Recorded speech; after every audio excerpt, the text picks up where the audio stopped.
Hello दोस्तों, कैसे हैं आप सब लोग। एक बार फिर से स्वागत है आपका मेरे YouTube channel study with Yogesh में। आज मैं आधुनिक भारत का अगला सेशन आपके साथ लेके आया हूँ।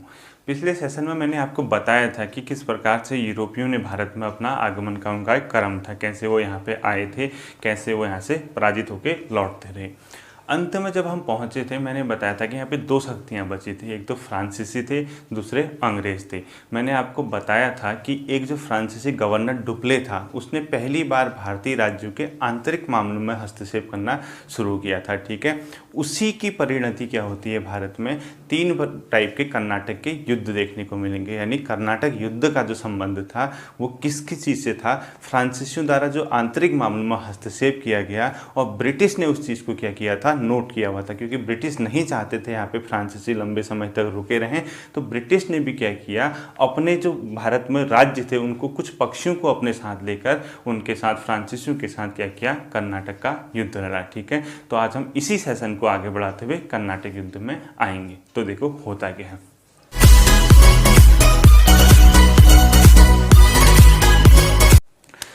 सबसे पहले क्या होता है, कर्नाटक का पहला युद्ध, कर्नाटक का फर्स्ट वॉर होता है। ठीक है, इसमें क्या होता है, देखिए आपको मैं बता देना चाहता हूँ कि एक लंबे समय से यूरोप में क्या हो रहा था, फ्रांसीसी और अंग्रेज एक दूसरे के प्रतिद्वंदी थे। ठीक है, चाहे वो नए नए देशों पे कब्जा करने के मामले हो या यूरोप की आंतरिक राजनीति के मामले में हो, ये लंबे समय से एक दूसरे के साथ क्या कर रहे थे, प्रतिद्वंदिता कर रहे थे।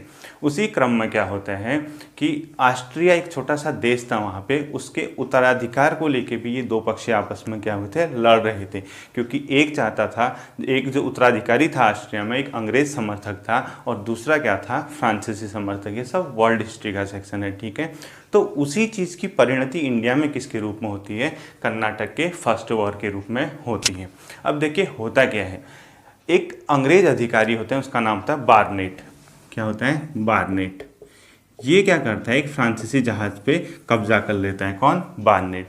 जब फ्रांसीसी ये देखते हैं कि हमारे जहाज को अंग्रेजों द्वारा कब्जा कर लिया गया होता है, तो जो फ्रांसीसी गवर्नर उस टाइम थे डुप्ले क्या करते हैं, एक मॉरिशस में फ्रांसीसी अधिकारी होते हैं, लाबुडान उनका नाम होता है। क्या, लाबुडान, लाबुडान। ठीक है, डुप्ले क्या करता है, इसके साथ मिलके मद्रास पे कब्जा कर लेता है। किस पे, मद्रास पे।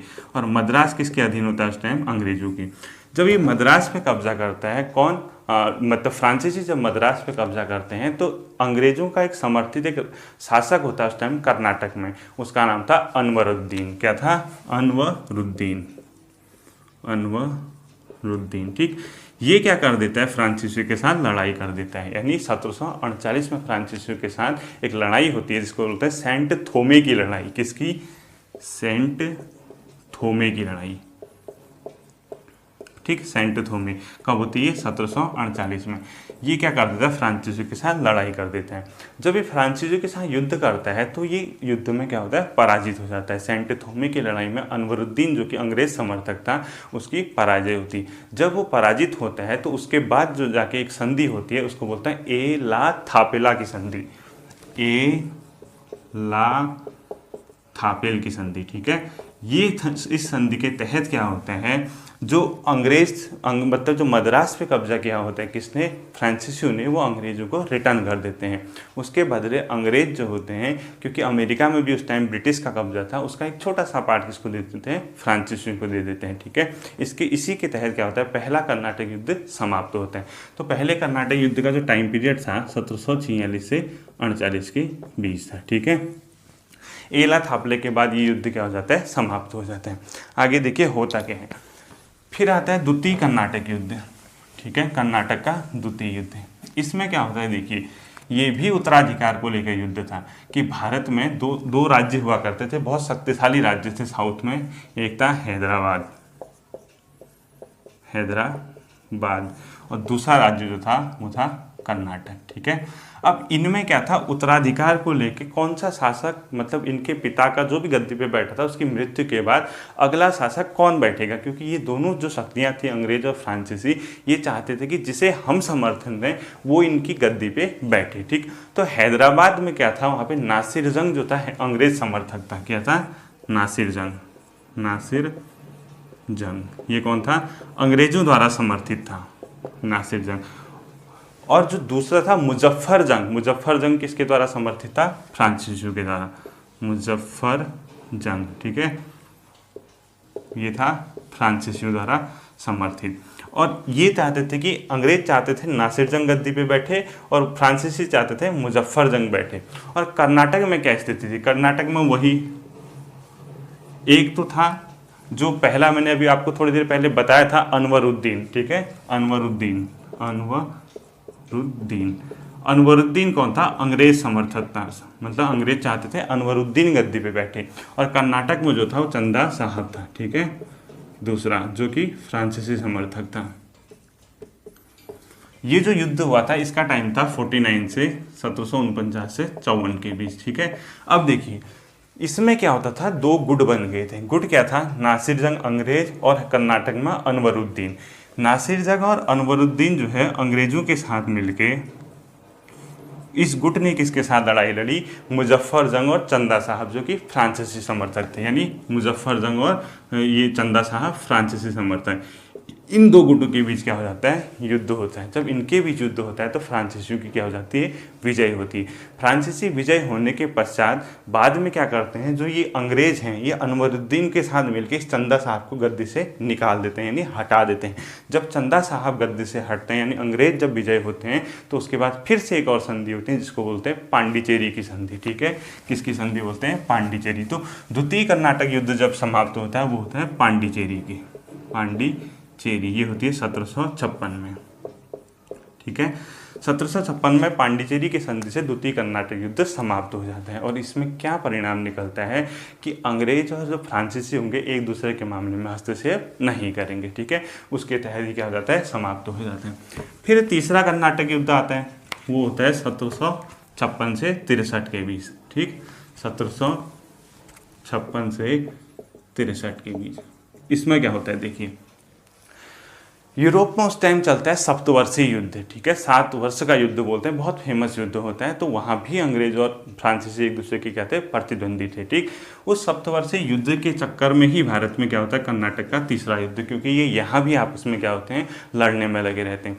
इसमें क्या होता है देखिए, 1760 में एक बहुत फेमस युद्ध है वाडीवास का युद्ध, 1760 में वाडीवास का युद्ध, ठीक, अंग्रेज और फ्रांसीसियों के बीच।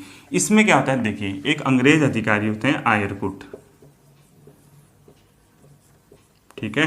अंग्रेजों के समर्थित जो अंग्रेज अधिकारी थे उनका नाम था आयरकुट, और जो फ्रांसीसी समर्थित अधिकारी थे उसका नाम था कांडवाली। आप याद रखना, कांडलाली उसका नाम था, ठीक है, कांडलाली। ये कौन था? फ्रांसीसी समर्थक। जब आयरकुट और कांडलाली दोनों के बीच क्या होता है? युद्ध होता है। दोनों के नेतृत्व में जब युद्ध होता है, वाडीवास की लड़ाई में कौन विजय हो जाते हैं? अंग्रेज विजय हो जाते हैं। इसी के बाद जो तीसरी संधि होती है वो पेरिस की संधि होती है, और पेरिस की जो संधि थी वो कब हुई थी? 1763 ईस्वी में, ठीक है। आप लोगों को सिर्फ मैं इसलिए ये चीज़ें बता रहा हूँ कि आप ये समझ सकें कि फ्रांसीसी यहाँ से किस प्रकार से निकल जाते हैं 1763 में। जब ये 1763 में पेरिस की संधि होती है, क्योंकि वाडीवास के युद्ध के बाद क्या होता है कि अंग्रेज पांडिचेरी पे कब्जा कर लेते हैं, ठीक है। तो इस पेरिस की संधि से पांडिचेरी को वापस किसको दे दिया जाता है? फ्रांसीसियों को दे दिया जाता है। और पेरिस की संधि में ये कहा जाता है फ्रांसीसी से कि अब भारत में सिर्फ अब एक व्यापारिक कंपनी की तरह रहेंगे, राजनीतिक मामलों में हस्तक्षेप नहीं करेंगे। यानी यहाँ से भारत में फ्रांसीसियों की प्रभुसत्ता क्या हो जाती है? समाप्त हो जाती है। वो सिर्फ एक व्यापारिक कंपनी की तरह रहते हैं। जो पांडिचेरी फ्रांसीसियों के पास आता है, ये देखना स्वतंत्रता के बाद तक उन्हीं के पास रहता है। हम 1754 ईस्वी के आसपास जाके फ्रांसीसियों से क्या वापस लेते हैं? अपना पांडिचेरी लेते हैं। तो इस प्रकार कर्नाटक का तीसरा युद्ध क्या होता है? पेरिस की संधि से समाप्त होता है, ठीक। अब देखिए, ये युद्ध मेरे को बताने का मेन कारण ये था कि किस प्रकार से फ्रांसीसी यहाँ से मतलब सिर्फ एक व्यापारिक कंपनी के रूप में रहते हैं। अब देखिए यहाँ से भारत में टोटल अधिकार किसका हो गया? किस यूरोपीय शक्ति का हो गया? वो हो गया ब्रिटिश का।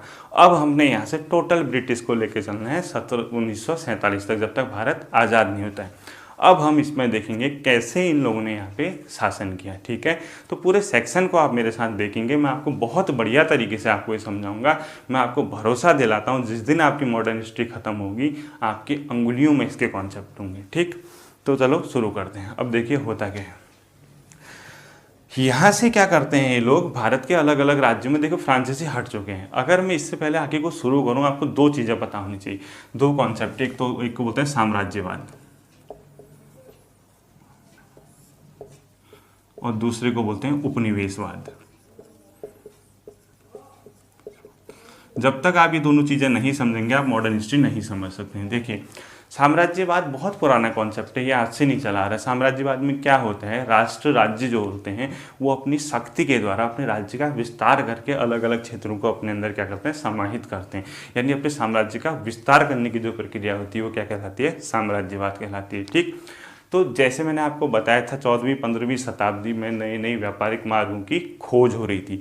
उसी खोज के क्रम में क्या हुआ था, जब दूसरे राज्यों में, दूसरे देशों में जो दूसरी शक्तियां आ रही थी, जैसे यूरोप की शक्तियां आ रही थी, उन्होंने जो नया कॉन्सेप्ट दिया वो साम्राज्यवाद से थोड़ा सा बढ़ के आगे था, उसी को बोला जाता है उपनिवेशवाद। ठीक है, तो उपनिवेशवाद क्या होता है, देखिए यही चीज़ हमने समझना है। ठीक है, उपनिवेशवाद में क्या होता है, जब कोई राष्ट्र, अब हम पहले एग्जाम्पल से समझते हैं हम। ठीक है, ब्रिटेन और भारत को एग्जाम्पल लेते हैं। देखो, ये था ब्रिटेन, ठीक, और ये है भारत।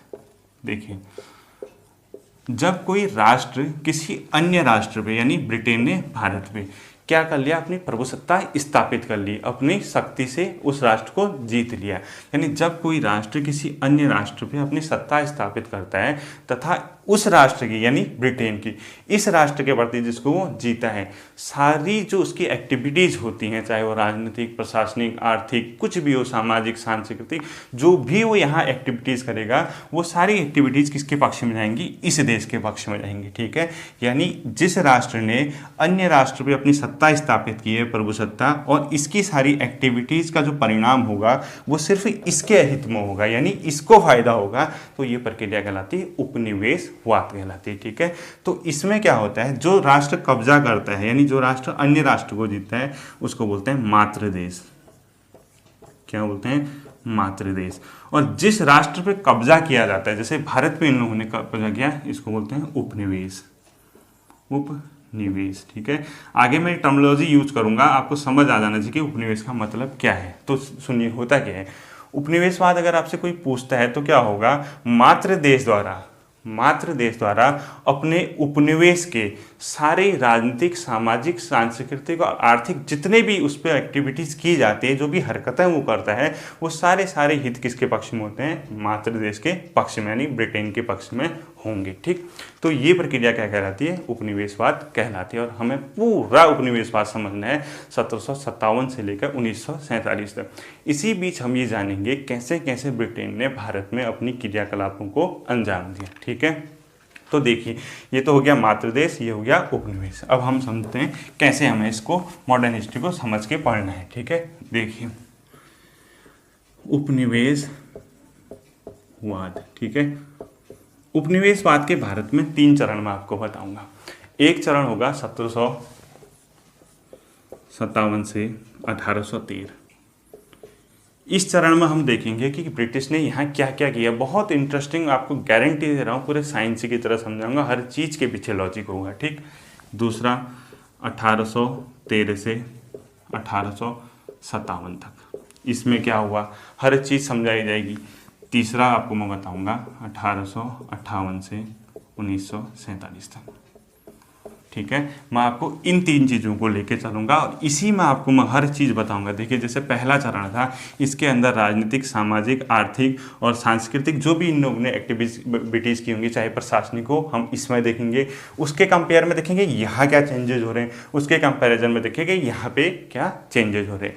जब मैं आपको राजनीतिक पढ़ाऊँगा किसी भी एक पार्ट का, आप समझ जाएंगे कैसे कैसे युद्धों को जीत रहे हैं। सामाजिक पढ़ाऊँगा, समझ जाएंगे भारत के समाज में कैसे इंटरफेयर हो रहे हैं। सांस्कृतिक पढ़ाऊँगा, बताऊँगा कैसे संस्कृति में घुस रहे हैं। और आर्थिक चीज़ें जब समझाऊंगा, आपको ये समझ आ जाएगा इनकी आर्थिक नीति क्यों बदल रही है और ये क्या कर रहे हैं। ठीक है, तो देखिए, इनका जो पहला चरण था वो था 1757 से 1813 के बीच।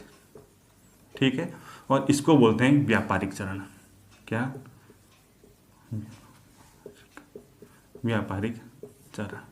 ठीक है, इन लोगों ने इस व्यापारिक चरण में क्या किया, भारत से वस्तुओं को खरीदकर यानी भारत से वस्तुओं को लेकर दूसरे देशों में निर्यात किया और मुनाफा कमाया।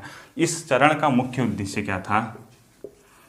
भारत से वस्तुओं का निर्यात कर, वस्तुओं का निर्यात मतलब होता है जब अपने देश से दूसरे देश में आप सामान बेचते हैं, ठीक है।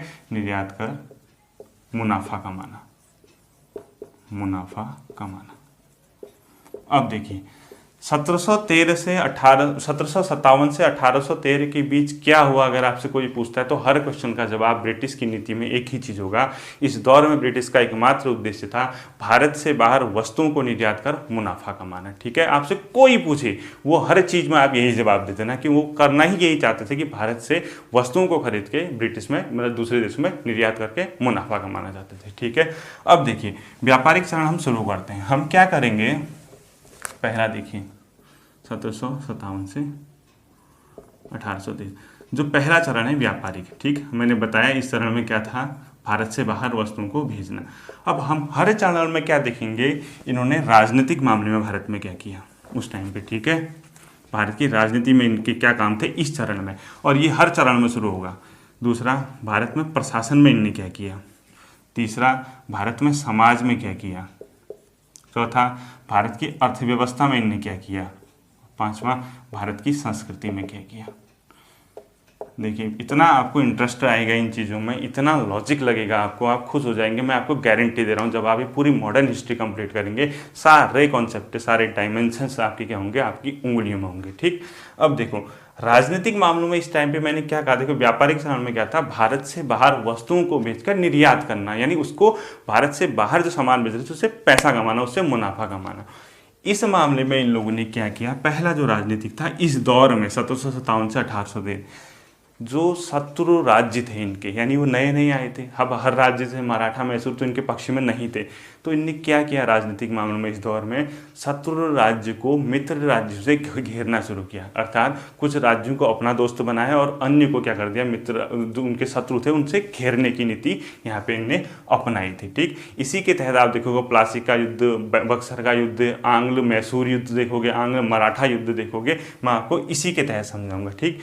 प्रशासन में इनने क्या किया, देखें इस चरण में प्रशासनिक क्षेत्र में इनने हस्तक्षेप करने से बचे, क्योंकि न्यू आए थे, आइडिया होना चाहिए था। तो भारत के जो परंपरागत प्रशासन का मॉडल था उसी को इनने यहाँ पे बनाए रखा, बस इनने थोड़ा बहुत सुधार किया, वो था भू राजस्व। क्योंकि देखिए भू राजस्व में क्यों किया होगा, वो ब्रिटिश से यहाँ से सामान भेज रहे थे और तो सामान भेजने के बदले भारत को कुछ देना पड़ता था, तो वो जो देना पड़ता था वो सोना चांदी बहुमूल्य चीज़ें इनको भारत को देनी पड़ती थी। उस चीज़ से बचने के लिए इनने क्या किया, भू राजस्व में सुधार किया ताकि यहीं से पैसा मिले और भारत की वस्तु को हम यहीं से खरीदें।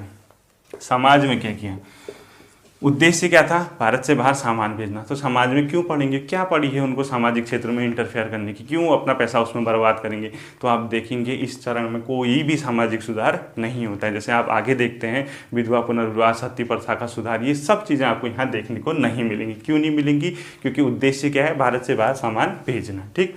अर्थव्यवस्था में क्या होता है, देखिए अर्थव्यवस्था में इनको स्टार्टिंग में बहुत घाटा हो रहा था, क्योंकि भारत से जो वस्तुएं थी उसके बदले इनको सोना चांदी देनी पड़ती थी। तो इन लोगों ने क्या किया, भू राजस्व में सुधार किया, भारत के पैसे से भारत की वस्तुओं को खरीदना शुरू कर दिया। अब जब आप भारत के पैसों से भारत की वस्तुओं को खरीद के विदेश में बेच रहे हैं तो यहीं से धन की निकासी का कॉन्सेप्ट सामने आएगा, ठीक है। धन की निकासी सब समझाऊंगा आपको, धन की निकासी। अब देखिए इन लोगों ने अर्थव्यवस्था में यहाँ पे जो किया, अब आप खुद सोचिए, आप लोगों की एक दुकान है, उस दुकान के आप मालिक हैं, उसी दुकान के ड्रॉर से पैसा निकाल रहे हैं और अपनी दुकान से सामान खरीद रहे हैं और अपना खुद खा रहे हैं, तो आपको क्या मिला, कुछ भी नहीं मिला। तो यही चीज़ इन्होंने यहाँ पे की।